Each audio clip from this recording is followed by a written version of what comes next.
teknologi informasi ya. Sehingga dalam setiap riset teknologi informasi itu kita harus selalu memperhatikan topik-topik dan juga masalah-masalah yang kita hadapi. Nah, kebetulan hari ini saya ingin menyampaikan satu topik dalam riset di ranah komputer ya, termasuk komputer akuntansi itu kan ranah komputer. Ranah komputernya itu komputer, lalu untuk bidang sub atau konsentrasinya di akuntansi kan seperti itu ya. Baik, saya akan coba share screen ini. Izin share screen ya. Baik, Pak. Nah, hari ini kuliah kita bisa benar-benar ada manfaatnya ya untuk kita semua. Sudah kelihatan ya share screen saya ya? Sudah, Pak, jelas. Ya, Pak. Terlihat. Hari ini kita coba akan membahas tentang problem statement atau reset question, di mana pada problem statement atau reset question ini seringkali ya itu mahasiswa abai, seringkali mahasiswa lupa, bahkan ada beberapa mahasiswa yang dalam membuat problem statement dan reset question ini ngawur atau sembarangan. Padahal ini merupakan fondasi atau dasar dari keberlanjutan suatu penelitian. Sehingga beberapa dosen itu ya saya ketemu tidak hanya dari perguruan tinggi kita saja, tapi ada di banyak perguruan tinggi lain. Itu pengajarnya atau dosennya itu mengeluh. Mengeluhnya kenapa? Karena dalam hal riset penelitian atau dalam hal tugas akhir, kebanyakan dari para mahasiswa itu problem statement-nya kurang tajam. Bahkan cenderung berbeda dengan apa yang menjadi pembahasan di dalam bab-bab berikutnya. Atau ditemukan beberapa tulisan dan mahasiswa bimbingan, itu ketika ditanya tentang reset question, mereka itu bingung mau menjawab apa gitu ya. Nah, kenapa hal ini terjadi ya kan? Nah, selidik punya selidik, saya melakukan riset atau penelitian kecil-kecilan, masalah problem statement dan reset question ini kenapa menjadi sesuatu yang sulit ditemukan pada tataran mahasiswa atau dalam penelitian skripsi ya, atau tugas akhir, itu ternyata kebanyakan dari mahasiswa itu mencontoh atau dia mengcopy paste dari laporan-laporan yang sudah ada. Padahal jelas laporan-laporan yang sudah ada itu standar dari lonjakan atau tangganya itu sudah salah.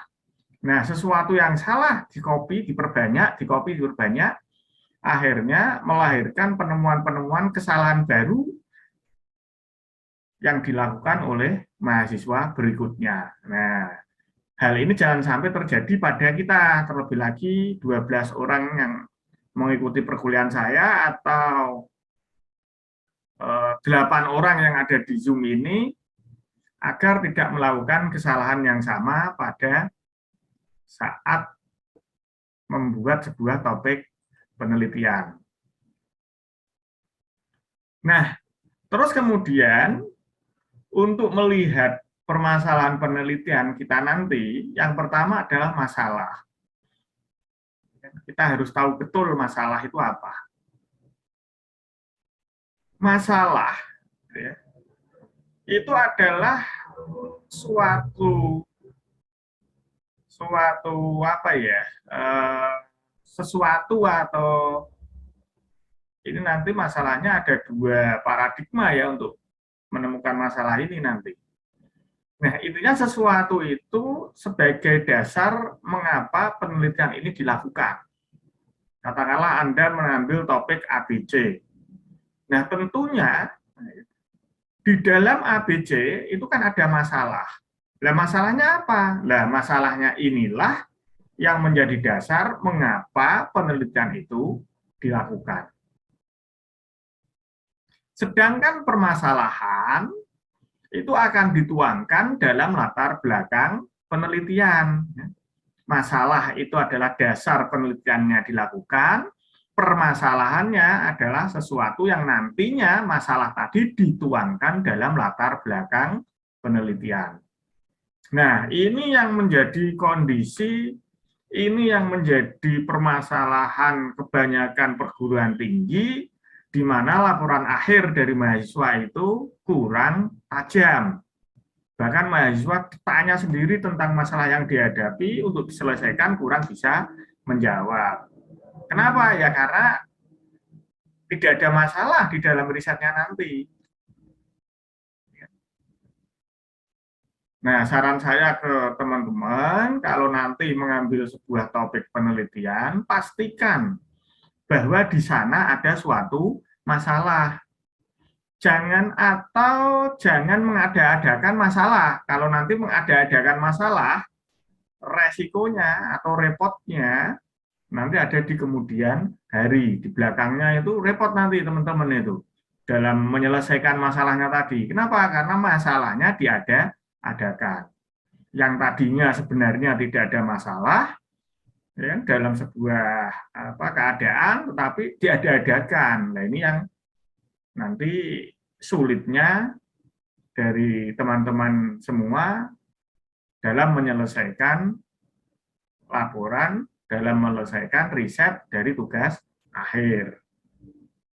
Nah, penyusunan dari latar belakang itu dimulai dari hal-hal yang bersifat umum dulu. Jadi sifatnya umum, luas. Ya, jadi masalahnya dikemukakan secara luas dulu, baru nanti mengerucut ke permasalahan yang lebih spesifik. Itu ya. Nah, saya misalkan punya contoh nih, ya kan? Dalam beberapa riset, ya kan, ditemukan bahwa ya kan, harga rokok itu mengalami peningkatan yang tajam. Karena apa? Adanya keputusan yang dikeluarkan di akhir tahun 2021 yang akan diberlakukan pada tahun 2022 bahwa cukai rokok oleh Kementerian Keuangan akan dinaikkan. Sehingga dalam cukai rokok itu nanti dengan mengalami kenaikan otomatis akan mempengaruhi harga rokok, sehingga harga rokok pun akan mengalami peningkatan. Namun demikian, harga rokok ini bisa ditekan, seandainya bahan-bahan yang dibutuhkan oleh kebutuhan pembuatan rokok bisa diperoleh dengan harga murah.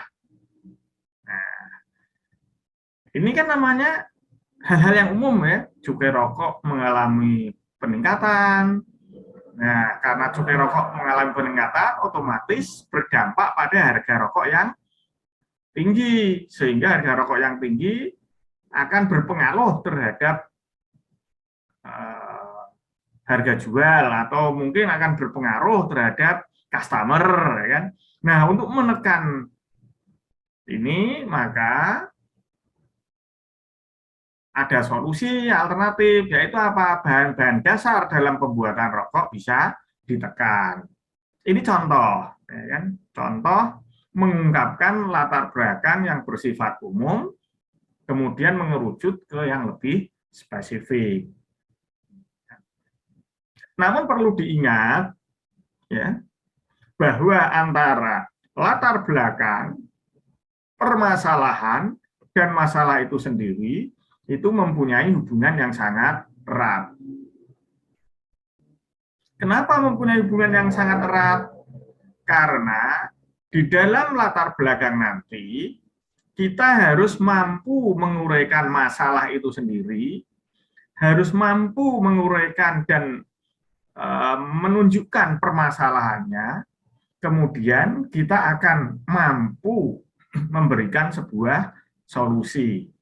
Perlu diingat ya, dalam latar belakang kita harus bisa menyajikan masalah yang ada, kita harus menunjukkan permasalahan yang dihadapi, kemudian kita memberikan sebuah solusi. Solusinya seperti apa?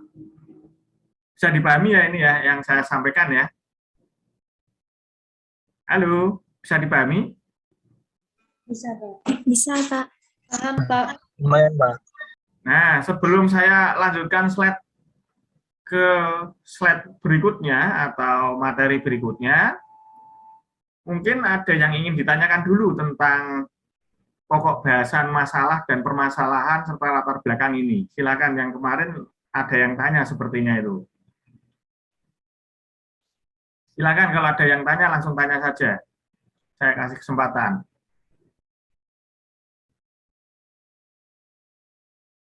Saya sambil minum ya. Ini Pak. sambil minum kopi ya. Pak, mau tanya, Pak. Halo? Boleh ya? Dengaran jelas Mbak Gina? Ini saya masih belum paham, Pak. Bagaimana sistem penyusunan latar belakangnya itu? Sepertinya, seperti apa ya, Pak? Latar belakang itu Ya, kayak isinya. dimulai dari hal-hal yang bersifat umum. Jadi maksud yang bersifat umum di sini tentunya sesuatu yang berkaitan erat dengan topik dari penelitian yang teman-teman ajukan. Jadi dimungkinkan dari 12 orang yang ada di sini, itu ungkapan atau kalimatnya bisa berbeda-beda. Karena apa? Permasalahan yang dihadapi juga berbeda. Sehingga sifatnya umum dulu. Seperti itu Mbak Wina. Mungkin ada lagi?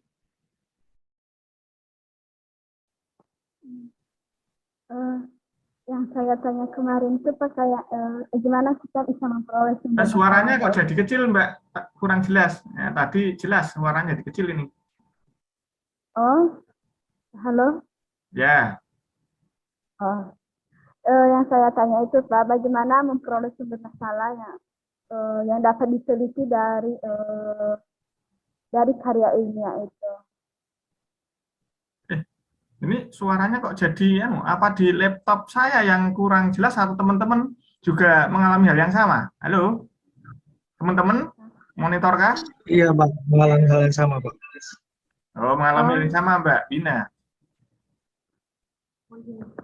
Oke, Pak. Tadi jelas waktu pertama, ya kan? Halo, suara saya dengar.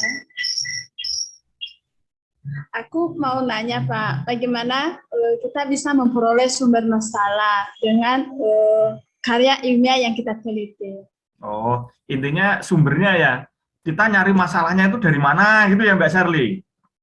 Iya Pak. Ya.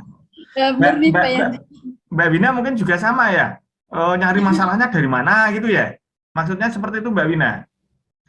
Iya Pak. Nah, baik. Ini ada di slide berikutnya ini, kalau sumber masalah ini. Kita itu aneh memang ya. Kita itu aneh. Nyantai-nyantai di rumah, bubuk, manis, makan, tidur, ya kan. Nggak ada masalah, ya kan. Tiba-tiba pengennya cari masalah, gitu ya. Memang kita itu manusia aneh kok. Manusia yang mencari-cari masalah, gitu. Semoga dengan permasalahan ini masalah kita bisa terpecahkan gitu ya. Ya. Oke, ini sumber masalah. Nah, di slide ini kita bisa melihat. Jadi intinya kan, kita mencari sumber masalah atau permasalahan itu bisa dari dua. Yang pertama itu bersumber dari kehidupan sehari-hari yang ada di sekeliling kita, di sekitar kita, ya kan? Dan yang kedua itu bersumber dari buku atau penelitian sebelumnya atau jurnal, ya kan ini. Jadi ingat, tahapan sitasi atau tahapan kutipan ya sumber itu yang menempati ranking pertama itu adalah sebuah jurnal. Jadi ingat teman-teman, kalau mau mengutip, carilah kutipan dari suatu jurnal. Ingat, kita yang menempati level 1 dalam sebuah riset itu adalah jurnal. Jurnal pun nanti di level ya, ada jurnal internasional, kan ada jurnal nasional. Kalau internasional itu nanti levelnya juga ada yang Q1, Q2, Q3, Q4 gitu ya. Kalau nasional itu nanti ada Sinta 1, Sinta 2, Sinta 3, Sinta 4 sampai Sinta 5, Sinta 6 gitu ya, itu levelnya. Baru kemudian turun di grade buku. Jadi buku itu menempati posisi yang tidak tinggi. Misalkan saya mengutip sebuah pendapat gitu ya. Nah, pendapat itu yang pertama justru dipertimbangkan dan menjadi sesuatu yang valid ketika kita mengutip dari suatu jurnal. Terlebih lagi jurnalnya jurnal internasional. Nah, bagaimana Pak cara mendapatkan jurnalnya? Nanti saya ajari nanti. Yang jelas dua ini. Nah, sumber permasalahan yang pertama itu bersumber dari kehidupan kita sehari-hari. Nah, biasanya yang pertama ini, sumber yang pertama ini disebut dengan istilah fenomena gap. Jadi fenomena gap itu adalah kejadian-kejadian yang ada di sekeliling kita. Nah, kejadian-kejadian itu apa? Tentunya kejadian-kejadian itu karena adanya suatu penyimpangan antara pengalaman dan kenyataan, itu yang pertama. Ya. Terus yang kedua, itu terdapat penyimpangan antara rencana dan kenyataan.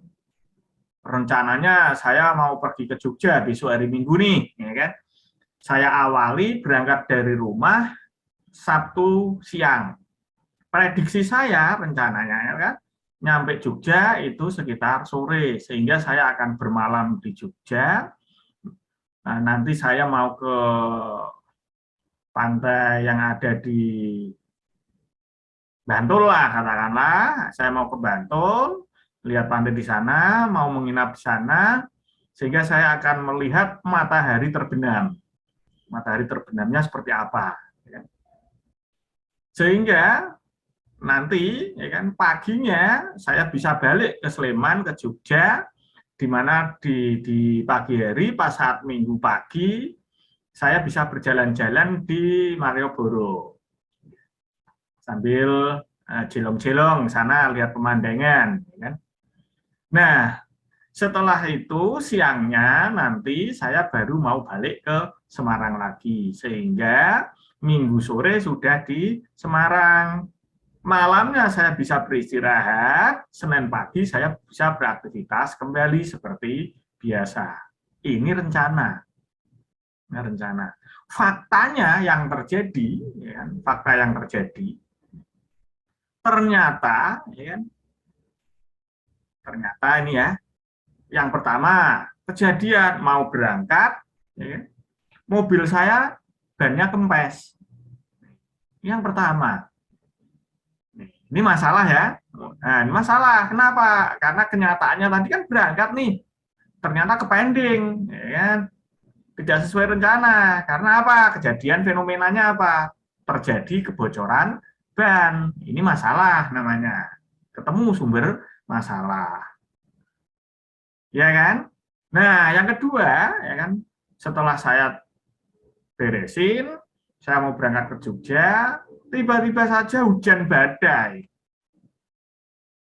Sehingga apa? Saya harus menghentikan perjalanan saya harus balik lagi ke Semarang ya, untuk berteduh biar tidak kena hujan badai. Masalah nggak ini? Masalah lagi. Karena apa? Tidak sesuai rencana. Hujan badainya baru sore selesai. Nah, sore baru saya berangkat. Ternyata nyampe sana malam hari. Ada masalah baru lagi. Apa? Hotel atau penginapan yang ada di sekitar pantai di Bantul sudah terbooking semua, sehingga saya tidak menemukan tempat untuk bermalam. Masalah nggak ini? Masalah lagi. Kenapa? Karena tidak sesuai rencana. Sehingga mau tidak mau saya harus menginap di mobil. Masalah-masalah ini kan kejadian ini. Terjadi penyimpangan. Kenapa? Karena rencananya tadi seperti itu, fakta real kenyataannya tidak seperti yang kita rencanakan. Itu. Lalu apa? Terdapat pengaduan. Ya kan? Nelayan di Jogja, ya kan? Ini dapatnya bagus-bagus. Ya kan? Nelayan di Jogja dapatnya banyak-banyak. Ikannya pun seger-seger dan gemuk-gemuk.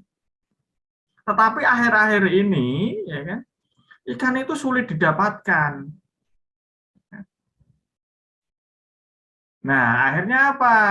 Ada informasi bahwa terjadi apa istilahnya pemanenan ikan yang luar biasa di area pantai Yogyakarta, bahkan menggunakan alat yang dilarang oleh negara berupa bom. Katakanlah seperti itu. Nah, ini pengaduan namanya. Ada beberapa aduan, ada beberapa informasi yang masuk, sehingga mempengaruhi pendapatan dari masyarakat. Ini fenomena namanya, fenomena gap. Masalah yang terjadi karena fenomena, kejadian yang ada di sekeliling kita. Terus kemudian adanya persaingan. Perusahaan A menjual ABC, perusahaan X menjual XYZ, di mana segmen dari perusahaan A dan perusahaan X itu adalah sama. Nah, ketika perusahaan A memasarkan XYZ dan perusahaan A memasarkan ABC dan perusahaan X memasarkan XYZ pada masyarakat, akan terjadi dua persaingan antara perusahaan A dan perusahaan X. Tentunya perusahaan A menginginkan yang terbaik, laku keras, untungnya banyak, begitu pula perusahaan X. Akhirnya antara A dan X ini bersaing. Nah, persaingan ini akan menimbulkan sebuah masalah. Nah, masalah ini bisa dikaji secara ilmiah. Solusinya seperti apa nanti? Tentunya dari X akan riset sendiri, dari A juga akan melakukan riset sendiri terhadap produk-produk yang dia tawarkan. Ini masalah. Ini yang dari fenomena gap. Di mana fenomena gap adalah sebuah kejadian yang terjadi di sekeliling kita. Yang terjadi sehari-hari di kehidupan kita. Bisa dipahami ya? Untuk fenomena gap. Halo teman-teman. Bisa, Pak. Bisa, Pak. Nah, saya takutnya itu mendengarkan cerita saya kalau teman-teman terbuai dan tertidur itu susah saya itu. Wah, ini karena suara saya mendayu-dayu, ya kan? Serak-serak batuk dan basah semua, akhirnya membuat terbuai dari teman-teman tertidur. Nah, repot kan nanti saya malah. Saya bercerita terhadap komputer, nggak ada yang mendengarkan, kan susah. Bisa dipahami ya untuk yang fenomena gap ini ya? Paham, Pak. Nah, kemudian yang kedua, bersumber pada buku atau penelitian sebelumnya. Penelitian sebelumnya itu bisa berupa jurnal-jurnal tadi yang saya sampaikan. Jadi dari kita membaca, dari kita membanding-bandingkan, ya, dari kita menelaah. Nah, kalau kita mengambil permasalahan itu dari riset atau penelitian-penelitian yang sebelumnya, tentunya yang pertama kita harus menyajikan sebuah penyempurnaan. Kalau riset sebelumnya itu seperti ini, saya kasih penyempurnaan ini. Contohnya, ya kan, ini saya misalkan contoh. Contoh ada sebuah gelas. Gelas itu untuk membuat kopi. Nah, seperti saya ini. Nah, katakanlah ini, seperti saya ini. Kelihatan ya? Ini gelasnya kelihatan ya, merah ya. Katakanlah gelas ini tidak ada, gelas yang saya tunjukkan ke teman-teman ini, tidak ada gantelan. Itu apa itu bahasa Indonesianya kalau gantelan itu? Untuk pegangan itu loh. Ada yang tahu nggak teman-teman, gantelan untuk pegangan itu bahasa Indonesianya apa? Ganggang. Gagang ya kan, nggak ada gagangnya. Sehingga ya kan, kalau dibuat untuk minum kopi yang keadaan airnya itu mendidih, maka akan kepanasan. Tangan kita itu panas dalam memegang. Maka ada solusi baru, yaitu gelas yang tadinya itu dibuat minum kopi itu nggak ada gagangnya, lalu kemudian saya kasih sebuah gagang. Ini namanya penyempurnaan. Bisa dipahami ya? Jadi riset saya itu menyempurnakan dari penelitian yang sudah ada, yaitu tentang gelas, di mana gelas itu belum ada gagangnya. Masalahnya apa? Masalahnya ketika dituangkan sebuah air panas, maka gelas itu akan panas dan tidak bisa kita pegang dengan tangan. Ini masalahnya namanya, masalah penelitian. Penelitian sebelumnya kan dia menyajikan sebuah gelas nih, membuat sebuah gelas, cara membuat gelas, dan lain-lain tentang gelas. Ya kan? Tapi ada masalah baru yang saya temukan. Ketika gelas ini saya kasih air mendidih untuk membuat kopi, ternyata panas. Tangan saya tidak bisa memegang, sehingga tidak bisa meminum kopi itu dalam keadaan panas. Lalu penyempurnaan dari penelitian gelas ini, ya kan, saya lakukan. Saya membuat penelitian nih tentang gelas, tapi apa? Penambahan sebuah gagang pada gelas. Sehingga ya kan bisa mengatasi masalah yang terjadi, yaitu ketika saya tuang air panas, tidak lagi saya memegang gelas tersebut, tapi cukup saya mengangkat gagangnya, sehingga bisa saya minum. Itu penyempurnaan. Kemudian verifikasi, kita verifikasi, ya kan? Mahasiswa yang masuk ke Stekom itu adalah karena adanya mata kuliah metodologi penelitian, ya, di mana metodologi penelitian itu diajar oleh seorang dosen yang dosennya sangat bodoh atau sangat tidak bisa tentang metodologi penelitian. Ini masalah, ya. Jadi mahasiswa itu masuk ke Stekom karena yang ngajar metodologi penelitian atau materi kuliah penelitian itu nggak tahu tentang riset, nggak tahu tentang penelitian, sehingga nanti dalam tugas akhir itu bisa dimanipulasi laporannya karena dosennya tidak tahu, katakanlah seperti itu. Ini contoh, ya kan?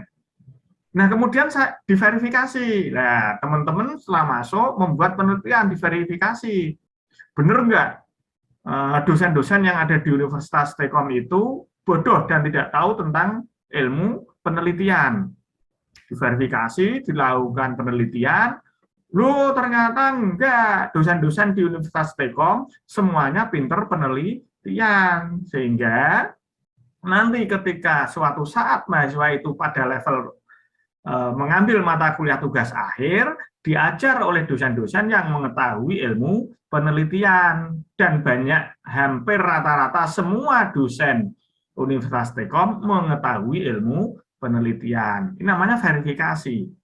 Informasi yang beredar tadi bahwa dosennya bodoh-bodoh, tidak tahu tentang ilmu penelitian, tapi setelah dilakukan riset, ditemukan kebalikannya, yaitu bahwa ternyata dosen-dosen Universitas Telkom pinter-pinter dan tahu tentang ilmu penelitian. Ini verifikasi namanya, diverifikasi, dicek. Atau mungkin pengembangan. Nah, ini. Pengembangan itu contohnya seperti ini. Nah, ini siakat.stekom.ac.id. Ketika saya membayar, itu saya harus ke Stekom melalui admin, saya kasih. Nah, ini perlu pengembangan ini. Pengembangannya apa? Ketika saya membayar, otomatis di siakat.stekom.ac.id saya sudah tercatat langsung dengan sendirinya. Dan saya tidak harus pergi ke Stekom. Cukup dengan transfer via bank. Tek, masuk, lunas, data saya verifikasi, masuk, benar, valid, ya kan? Langsung bisa masuk ke siakat.ac.id, mengambil KRS, mengambil KRS ya, mengisi IRS ya, rencana studi. Nah, kemudian dari rencana studi ini langsung disetujui oleh dosen wali. Nah, ini namanya pengembangan. Di mana saat ini antara keuangan dengan siakat.stekom.ac.id belum terjadi koneksi, bukan integritas ya, belum terjadi koneksi. Nah, ini saya koneksikan, saya kembangkan menjadi seperti ini namanya pengembangan. Jadi antara penyempurnaan, verifikasi, pengembangan itu berbeda. Ya. Bisa dipahami ya, penyempurnaan tadi, ya kan ada gagang, kita kasih gagangnya, ya jelas kita kasih gagang. Verifikasi, diverifikasi, benar enggak? Pengembangan, produknya kita kembangkan, manfaatnya agar bisa lebih baik lagi. Manfaatnya bisa lebih besar lagi, itu namanya pengembangan. Mungkin dari sini ada yang ingin ditanyakan lagi, ya. Ini kita melangkahnya step by step saja, satu slide, biar nanti teman-teman tidak gagal paham, biar teman-teman bisa langsung tahu apa yang nanti harus dikerjakan, apa yang nanti harus diungkapkan dalam menuangkan topik penelitian. Silakan kalau mau tanya. Pak, mau bertanya Pak. Ini kan misalkan saya lagi mencari sebuah penelitian nih Pak. Nah, saya menggunakan satu topik ini, tapi dulunya tuh ada orang juga mengambil topik itu dan juga udah menyelesaikan permasalahannya dan juga ada solusinya. Nah, apakah boleh lagi saya untuk mengambil topik tersebut untuk saya meneliti ulang lagi gitu Pak? Yang sama dengan orang tersebut itu tool untuk menyelesaikan masalahnya itu, atau alatnya, atau pekerjaannya. Kayak apa? Tool dan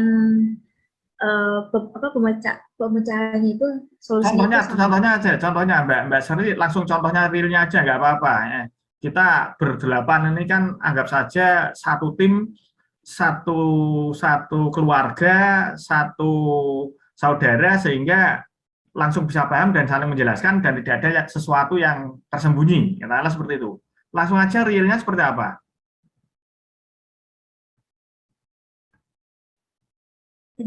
Saya juga bingung Pak untuk contohnya.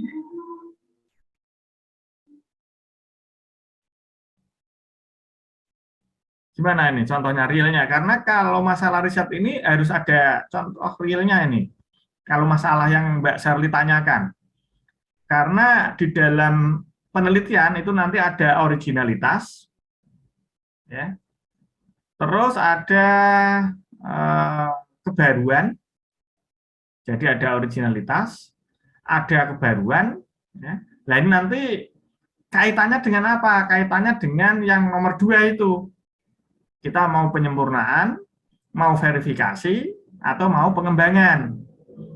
Nah, kalau tidak tiga-tiganya ini, ya jelas nggak boleh gitu loh. Makanya saya minta realnya saja, seperti apa. Oh, misalnya gini Pak, yang tentang gelas yang tadi kan itu misalnya sudah diteliti harus misalnya ditambahkan ganggang gitu.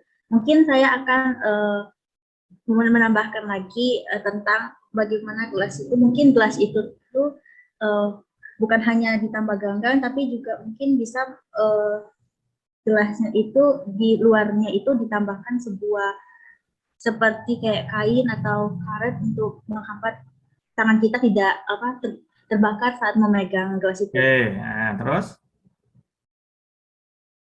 Nah, jadi berarti apakah boleh saya lebih meneliti tentang gelas itu karena kan itu sudah diambil oleh topik, misalnya orang lain sudah meneliti, atau mungkin saya harus mengubah gitu topiknya, Pak? Nah, pertanyaan saya, ada nggak orang lain atau paper atau artikel-artikel yang menyajikan tentang penelitian penambahan gelas dengan ditambah kain atau karet tadi? Kemungkinan mungkin kalau misalnya dari Google itu ada, tapi kalau misalnya kayak lebih lanjutnya kayak penelitian orang lebih dalam itu tidak ada gitu, Kak. Nah, kalau tidak ada, bisa. Ya kan? Misalkan ya ini ya, saya menambahkan kain atau karet ke dalam gelas itu agar tidak panas tadi ya, selain gagang itu ya. Nah, solusinya kan ini, ada lagi nih solusi, ya kan? Nah, kemudian karena tidak panas, otomatis kan kita harus memberikan sifat-sifat karakter-karakter dari kain atau karet itu, ya kan? Nggak apa-apa, boleh, ya, bisa. Jadi Mbak Sherly di sini harus mencari literatur mengenai karakteristik dan sistem kerja dari kain atau mencari literatur yang berkaitan dengan karet. Sehingga nanti dalam pembahasannya, ya kan, literatur yang sudah Mbak Sherly dapatkan berupa karakteristik kain atau karet tadi bisa mendukung untuk menyempurnakan gelas ini menggunakan kain atau karet tadi. Dengan catatan, ya kan, belum ada orang lain yang membuat gelas menggunakan atau menyempurnakan gelas tadi menggunakan kain maupun karet. Kalau sudah ada orang yang menyempurnakan gelas dengan menggunakan kain atau karet dengan tujuan untuk menahan panas agar bisa dipegang, tentunya Mbak Sherly tidak boleh. Tapi beda lagi, walaupun kita menggunakan kain dan karet, tapi tujuannya bukan untuk menahan panas, tapi agar, ya kan, pemasaran dan laku gelas itu lebih mahal dan lebih banyak, keuntungannya lebih besar, itu beda tujuan namanya, itu boleh. Jadi tergantung dari sumber masalah, permasalahan, dan tujuan akhir dari sebuah penelitian. Kalau sumber masalah sama, permasalahannya sama, tujuannya sama, jelas tidak boleh. Ya kan? Berarti ini ada namanya plagiasi knowledge atau knowledge plagiarism, peniruan keilmuan. Nah, ini yang tidak boleh. Gimana Mbak Sherly, bisa dipahami?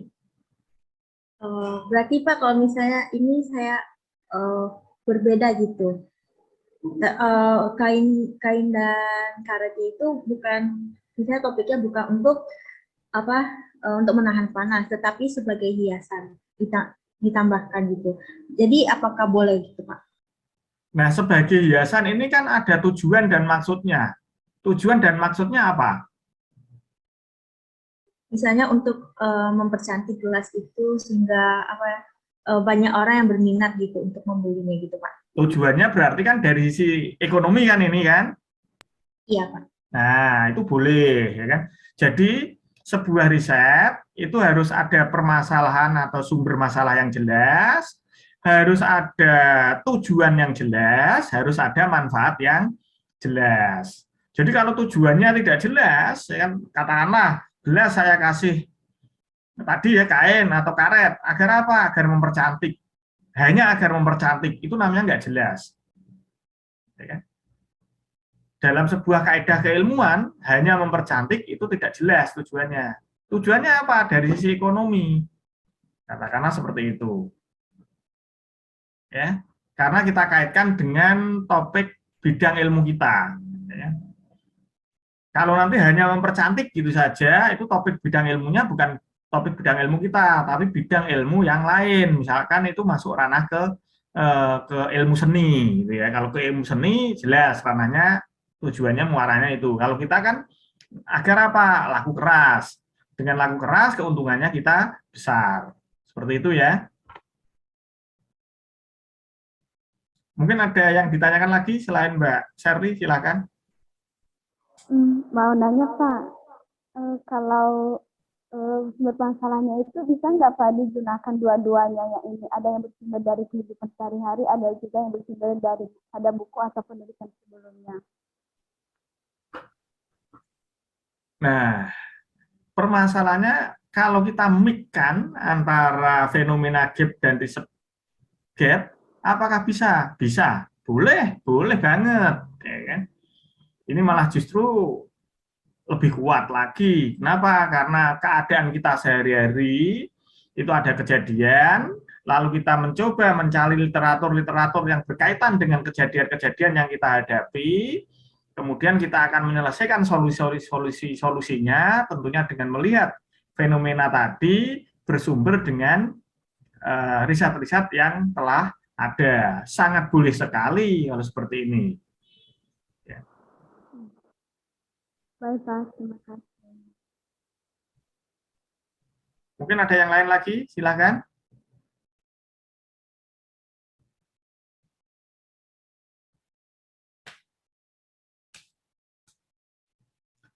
Kalau tidak ada, kita lanjutkan ke slide berikutnya. Jadi saya kalau ngajar itu slide-nya tidak pernah panjang dan banyak, itu enggak, itu jarang sekali itu ya. Karena kalau saya ngajar itu biasanya memang slide-nya itu sedikit-sedikit itu.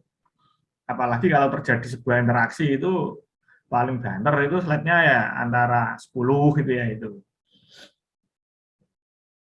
Nah, permasalahan yang baik tentunya harus kita lihat berdasarkan dari 3 kriteria. Yang pertama harus bermanfaat. Jangan kita nanti menyelesaikan masalah nggak ada manfaatnya. Ini malah menjadi sebuah masalah tersendiri nanti malahan. Jadi yang pertama itu harus bermanfaat nanti. Kan riset-riset kita itu faktor utamanya itu satu, bermanfaat. Kalau itu tidak bermanfaat bagi masyarakat, tidak ada kegunaan di dalamnya, tidak ada nilai tambah di dalamnya, added value-nya tidak ketemu, nggak usah dilanjutkan, percuma, sia-sia. Jadi sebuah riset yang baik itu yang pertama harus bermanfaat. Yang kedua dapat dilaksanakan. Jangan-jangan nanti topik kita nggak bisa dilaksanakan nih. Rencananya topiknya dilaksanakan 1 tahun, paling banter 2 tahun, tetapi dalam kaidah keilmuan analisisnya, wah ini riset ini selesai dalam 5 tahun. Nah itu nanti malah repot. Selain dia bermanfaat, topik yang kita ambil nanti harus dapat dilaksanakan. Tentunya dalam pelaksanaan ini ya kan, harus dikaitkan dengan kemampuan teori dari peneliti. Jadi secara keilmuan kita mampu enggak? Makanya tadi saya pas Mbak Sherly tanya, untuk gelas yang ditambah kain, dihias-hias, itu nanti tujuan atau goal muara akhirnya adalah sebuah mempercantik, itu karena apa? Karena bukan kemampuan teori dari Mbak Sherly. Tapi kalau ditambah kain, agar apa? Agar orang seneng, dengan orang seneng itu otomatis dia beli, Otomatis dengan banyaknya orang beli akan menambah keuntungan. Nah, itu ranah bidang ilmu kita.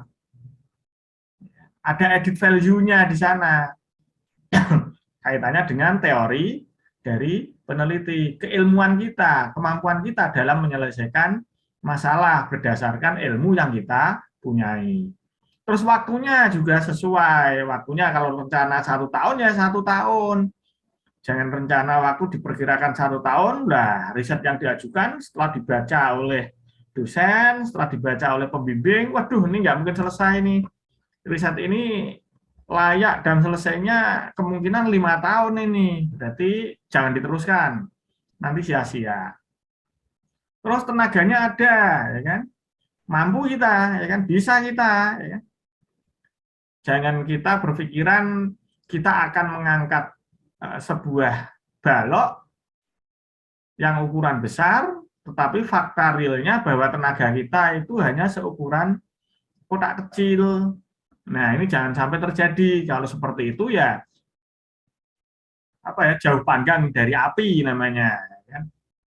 Terus kemudian yang keempat, dana yang tersedia. Tentunya kita riset itu kan membutuhkan dana, walaupun dananya kecil untuk transportasi, walaupun kecil hanya untuk beli kertas, itu namanya dana.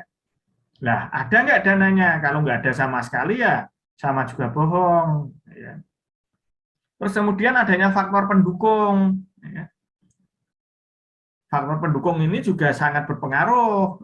Jangan-jangan nanti ketika Mbak Shirley ini mengambil mata kuliah riset atau penelitian atau tugas akhir, dilarang oleh suaminya nih karena sudah berkeluarga. Nah, suaminya marah-marah, nggak diperkenankan, nggak diizinkan. Lain namanya faktor pendukung. Atau jangan-jangan Mbak Murni nih mengambil mata kuliah tugas akhir. Nah, tiba-tiba saja pacarnya marah-marah, ingin memutuskan. Nah, ini namanya faktor pendukung. Wah, kamu ini gara-gara mengambil penelitian, gara-gara mengambil tugas akhir, jadi nggak memperhatikan saya. Saya kan pacar kamu. Apa memangnya pacar kamu itu penelitian? Nah, marah-marah seperti itu. Nah, ini namanya faktor pendukung. Faktor pendukung di sini, walaupun kelihatannya sepele, tapi juga ikut berperan. Nah, tersedianya data. Data itu harus tersedia. Nah, data itu memang harus apa? Harus ada. Kalau nggak ada datanya, nanti penelitian bohong-bohongan dong namanya. Makanya ketika nanti teman-teman mengambil topik riset, akan dilihat dulu nih oleh dosennya. Dilihat kira-kira datanya bisa nggak diperoleh. Katakanlah sekarang, teman-teman mengambil topik tentang kesehatan. Mengambil topik tentang paru-paru, penyakit paru-paru. Nah, datanya diambil dari mana ini? Tentang penyakit paru-paru. Dari rumah sakit. Lah memangnya rumah sakit mau memberikan rekam medis? Kan nggak bisa ini, iya kan? Nah, ini namanya datanya tidak tersedia. Apalagi tidak diberikan izin oleh yang berwenang. Kita mau mengajukan izin riset nih di rumah sakit. Wah, direktur rumah sakitnya terus nggak bisa, tolak. Apa ini? Ini bisa-bisa malah membocorkan rahasia dari pasien ini. Nggak boleh. Nah, ini kan urgent ini. Ini yang disebut faktor pendukung. Bisa dipahami ya, yang tentang masalah-masalah atau topik-topik yang baik dalam sebuah penelitian ini ya, harus bermanfaat, dapat dilaksanakan, terus adanya faktor pendukung. Gimana, ada pertanyaan lagi untuk yang slide keempat ini?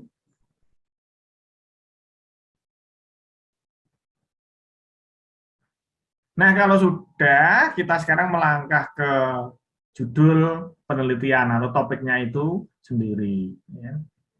Nah, judul penelitian atau topik penelitian itu nanti berorientasi pada dua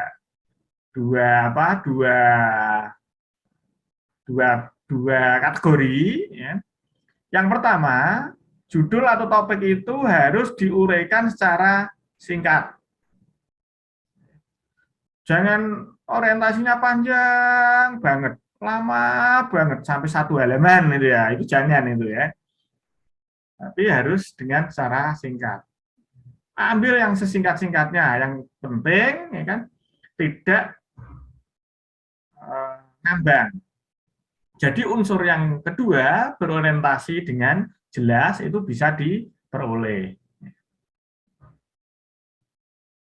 Judul itu harus diuraikan secara singkat, walaupun secara singkat dia harus jelas. Jelasnya apa? Bisa mewakili dari model atau jenis penelitiannya, karakteristik objek dari penelitiannya, subjeknya, lokasinya, waktunya, ini bisa ditebak. Katakanlah saya mengangkat sebuah topik judul, ya kan?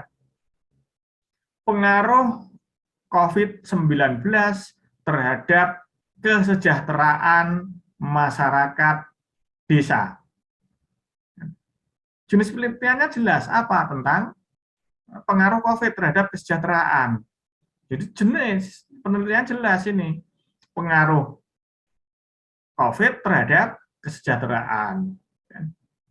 Objek penelitiannya juga jelas, ya kan?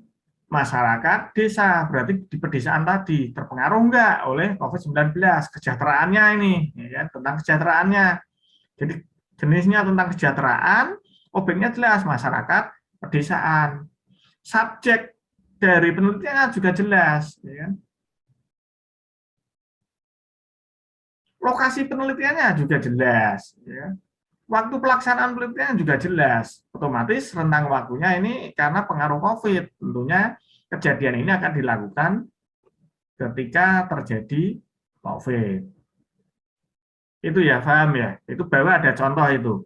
Analisis pengaruh pelayanan terhadap kepuasan nasabah pada bank syariah di Briun tahun 2013. Jelas.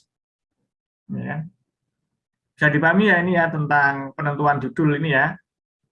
Singkat, jelas. Ya. Mungkin ada yang tanyakan, silakan tanyakan dulu sebelum kita melangkah ke slide berikutnya. Masih belum ada, Pak.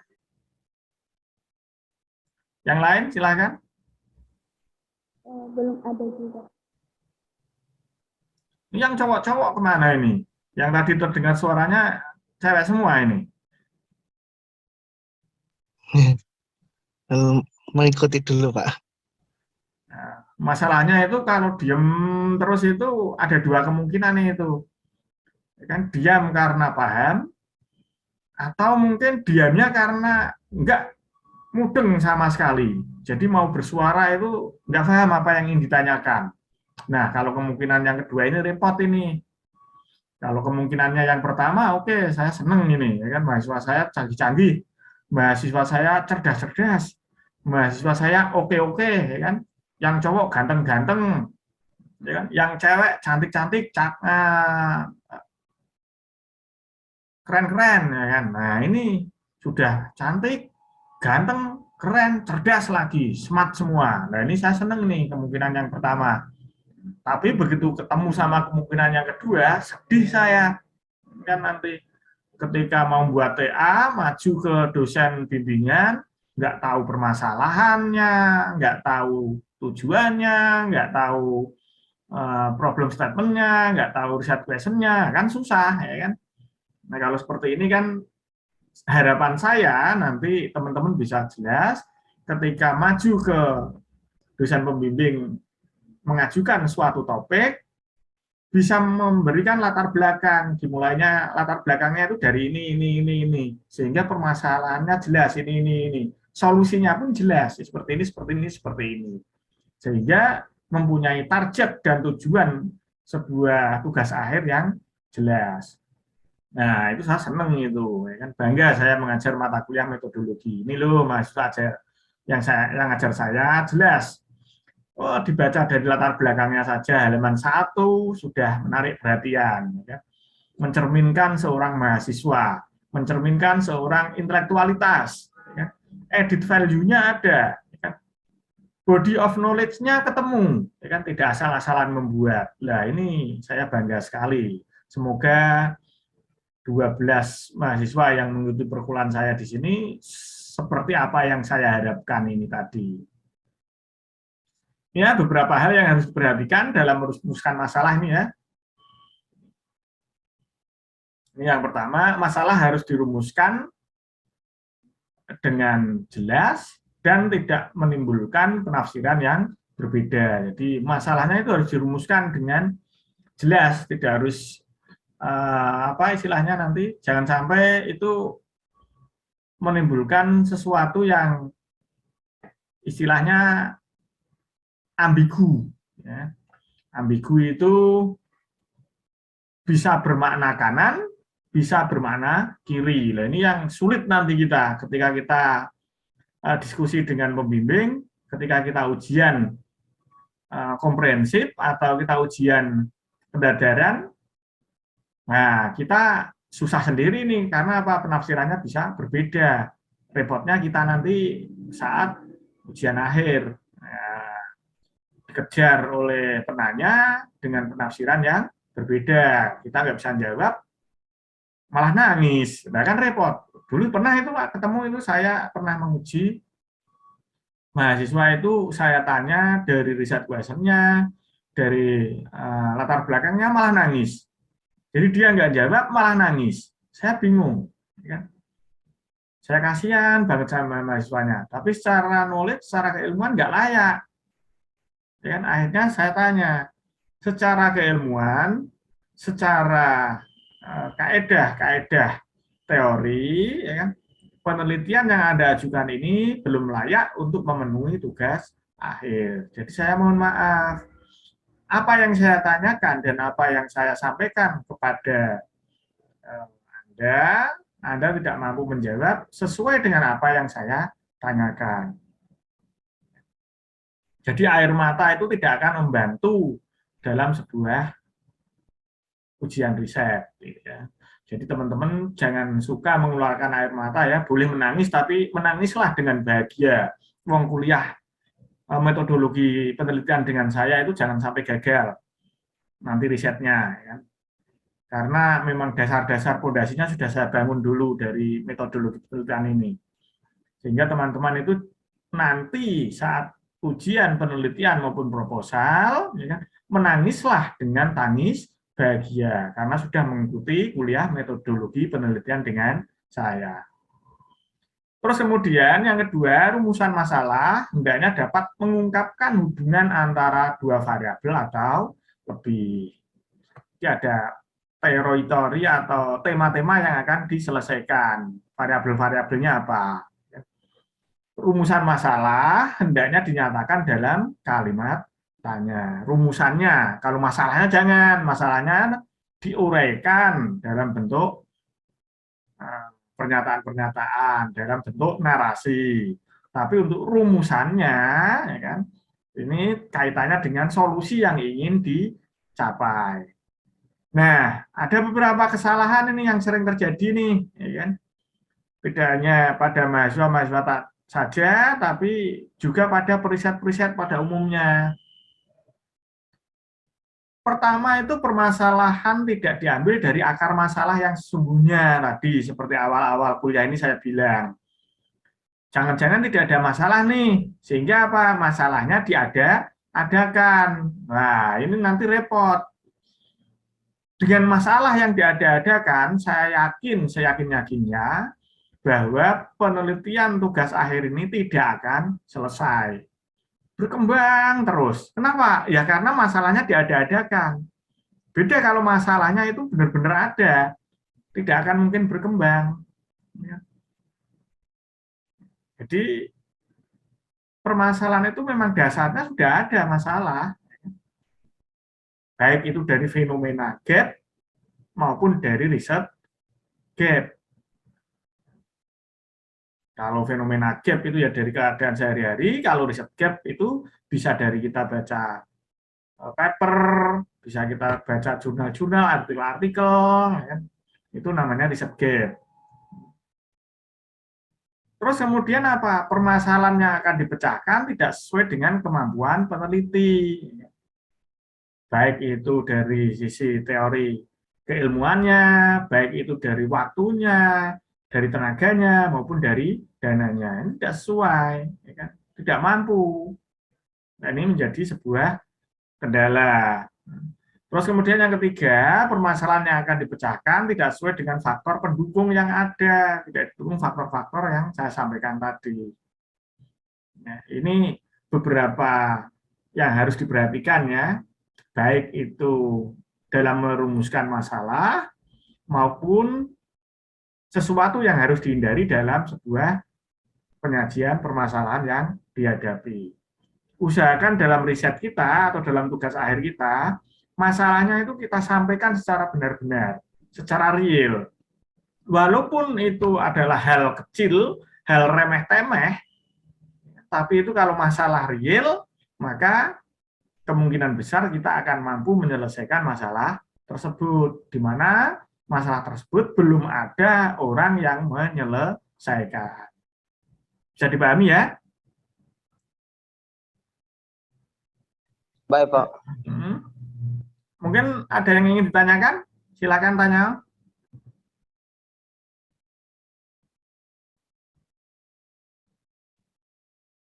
Nah, ini tadi yang mungkin ditanyakan oleh teman-teman dalam membuat latar belakang ya, dalam membuat permasalahan atau dalam membuat sebuah narasi, argumen untuk sebuah riset ya. Buatlah model piramid terbalik. Jadi dari permasalahan yang secara umum, kemudian kita narasikan, lalu diikuti oleh batasan-batasannya, kemudian inti masalahnya apa. Ya. Baru kemudian kita narasikan solusinya, kita tentukan tujuannya, ya, dan kita lihat hasilnya. Ini cara membuat sebuah pembatasan masalah agar tidak merembet kemana-mana. Sehingga hasilnya nanti lebih fokus dan lebih tajam. Mungkin itu yang bisa saya sampaikan untuk hari ini. Silakan kalau teman-teman ada pertanyaan, bertanya ya. Sebelum saya akhiri, sebelum pertemuan ini saya tutup, saya kasih kesempatan untuk teman-teman untuk bertanya. Silakan Mbak Neni kalau mau bertanya ini. Iya Pak, maaf tadi terlambat masuk. Mau tanya Pak, misalnya meneliti ini membuat suatu makalah ini, kita harus ke lapangannya langsung apa kita buat sendiri Pak? Ini nih, terlambat masuk Mbak. Ini nih. Iya. Jadi kita balik ke slide kedua ini. Slide nomor 2 Mbak ini Mbak. Nah ini. Bisa dilihat ya slide saya ini ya. Mbak Neni bisa melihat slide saya? Bisa Pak. Hah? Bisa lihat. Nah ini sumber masalahnya itu ada 2 Mbak. Yang pertama itu disebut fenomena gap. Fenomena gap itu berasal dari kehidupan kita sehari-hari. Masalah yang kita temukan real di lapangan. Ya kan? Jadi ketemu apa, kita lihat apa, nah itu ketemu dengan masalah. Atau mungkin bersumber dari penelitian sebelumnya, bisa dari jurnal, artikel, ya. Itu ya, bisa dipahami ya Mbak mana nih ya. Jadi ada yang dari satu fenomena gap, yang kedua dari riset gap. Ya. Nah, kalau dari riset gap gimana, Pak? Nah, ini katakanlah dari riset gap. Saya stop share dulu ya, saya ganti share-nya. Share screen. Nah, ini share screen katakanlah ini dari Scholar, ya kan? Cendikia, ya kan? Scholar.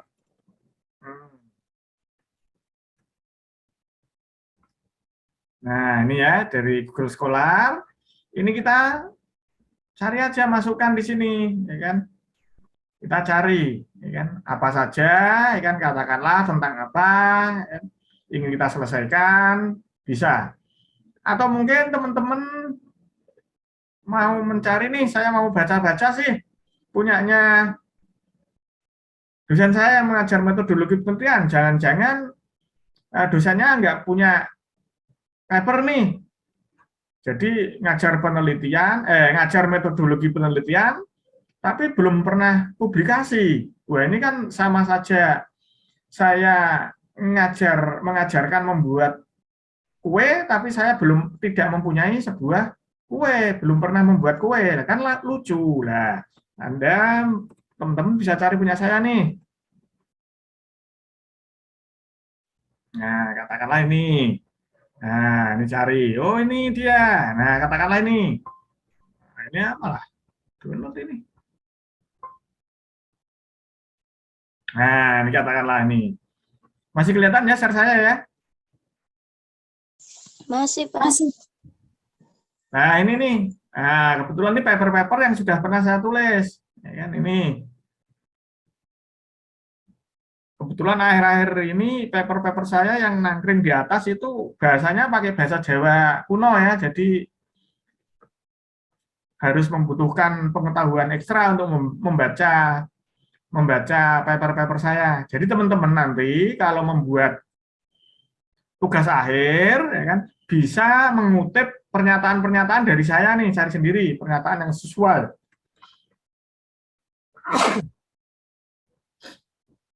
Jadi teman-teman bisa mencari judul-judul yang ada di punya saya ini, ya kan? Bisa contohnya ini, atau mungkin nanti bisa cari di tempat-tempat lain juga boleh, ya kan? Ini, ya kan? Bisa dicari di sini, ya kan? Nanti download, ya. Atau teman-teman mau yang level 1 ini, wah saya mau ke jurnal internasional nih, bisa cari di Scopus, ya kan? Jadi nanti teman-teman bisa masuk sini. Nah, kelihatan ya Scopus ya ini ya? Kelihatan nggak teman-teman ini? Kelihatan, Pak. Nah, Kelihatan, Pak. kita bisa ke SOS, ya kan? SOS. SOS-nya ini apa? Lalu kita nanti ini kita masukkan title-nya. Jadi title ini kita kasih tentang apa? Di sini nanti kita misalkan tentang inventory. Ini ya. Nah, ini ya kan. Nah, nanti tentang inventory akan muncul semua ini, ya kan. Nah, sehingga teman-teman bisa apa? Istilahnya mencari dari source ini. Kalau ini levelnya 1 ini. Kalau teman-teman menyajikan data, menyajikan teori, solusi di mana dasar pondasi solusi dan teori teman-teman diambil dari ini, Scopus, ini nggak bisa dibantah ini. Kan? Kalau ada yang membantah, mesti dia kurang literatur, kurang bisa membaca, kurang ngerti ilmu tentang riset. Sehingga teman-teman bisa menyajikan tulisan narasi, di mana narasi atau argumen dari teman-teman dikuatkan dengan dasar yang ada di Scopus, jurnal-jurnal yang ada di Scopus. Ini sudah tidak bisa terbantahkan. Kalau dari Scholar, ini kalau dari Scholar, tapi Scholar saya ini kebetulan yang nangkring-nangkring di atas, 10 besar Scholar saya, 11 besar Scholar saya ini masuk Scopus semua. Jadi teman-teman kalau mengambil topik dari saya, ini ada di Scopus. Bahkan misalkan ya, wah kemarin ini Pak Mufaddal mengajarkan ini tentang penggunaan dari metode riset and development. Nah ini, saya bisa mengatakan apa? Bahwa riset and development itu bukan metode saintifik, tapi dia hanya schedule metode atau metode pelaksanaan. Ini bisa dibaca ini, ya kan? Ini paper saya ini yang saya buat tahun 2017. Kebetulan bahasanya juga menggunakan bahasa Jawa kuno, jadi harus butuh apa? kerja yang lebih keras untuk membaca ini, sehingga di dalam sebuah penelitian tidak hanya metode pelaksanaan yang nanti disampaikan, tetapi harus mengandung scientific method. Scientific method itu adalah metode keilmuan bidang yang kita minati. Ya. Misalkan, ya kan, kita mengajukan tentang forecasting. Ya, ini kan kalau akuntansi, ekonomi, manajemen biasanya kaitannya dengan prediksi-prediksi nih, ya kan, supaya penjualan naik, ya kan, katakanlah ini, ya kan.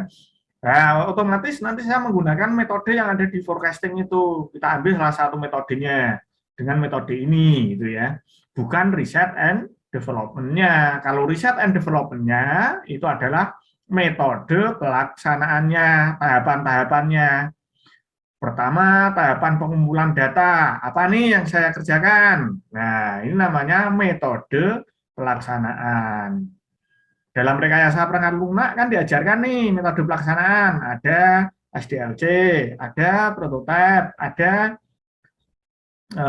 waterfall. Ya, ini diajarkan semua nih. Ya. Ada R&D, gitu ya, Research and Development. Ini contoh-contohnya ini. Jadi silakan nanti teman-teman mengambil sitasi atau mengambil kutipan dari punya saya boleh, punya orang lain boleh. Yang tentunya ya kan kutipan-kutipan atau pembanding atau dasar yang teman-teman ambil harus sesuai dengan bidang ilmunya. Mungkin itu yang saya jelaskan. Kalau masih ada yang ingin ditanyakan silakan Mbak Nani.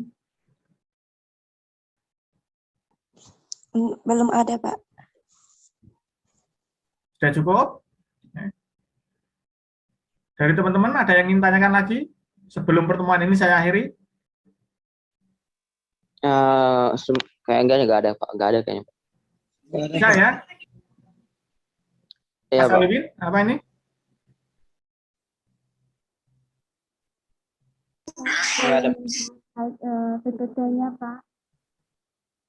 Nah, kalau nggak ada, harapan saya seluruh mahasiswa yang mengikuti mata kuliah metodologi penelitian dengan saya harapkan nanti dalam merumuskan masalah tidak keliru, sehingga penelitiannya bisa fokus, penelitiannya bisa terselesaikan dengan waktu yang telah disajikan. Ya.